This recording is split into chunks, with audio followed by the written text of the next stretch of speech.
First the rain, now a freeze watch, and for many here in Connecticut, that frost could effectively end the growing season. Yeah, unfortunately for us gardeners out there. Matt McFarland is your reporter covering New Haven County. He's live in North Haven, where he checked in with some experts on what that upcoming frost will mean for your plants. Hi, Matt. Hi there, Aaron and Stephanie. Well, the folks here at Bell Nursery says that depends. If we're talking about sort of those tender plants, you're going to want to bring them inside. The hardier plants like the mums, which are oh so popular around this time of year, they say you still have a little more time as long as it's not a hard frost.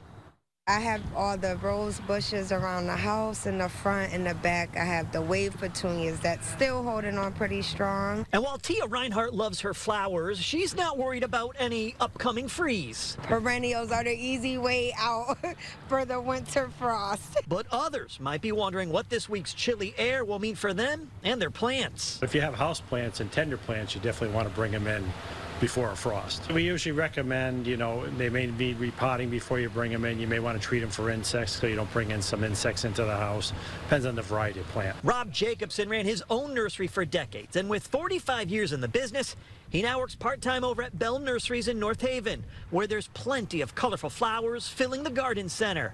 And while tender plants need to get covered or go inside, Rob says hardy plants like these mums, which for many are the go-to flowers each fall, you should still be okay, adding they can weather a light frost. If you have annuals like marigolds, which some people still have, celosia, different flowering annuals, you might want to either cover them or put them in a garage if they're in a pot for the night. Hardy plants like the fall mums and asters and pansies and kale, they could take, a frost in the high 20s.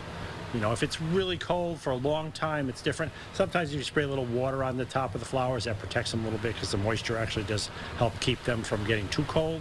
But you got to remember things are close to the ground. So the ground temperature isn't going to be as cold as maybe a little higher up in the air.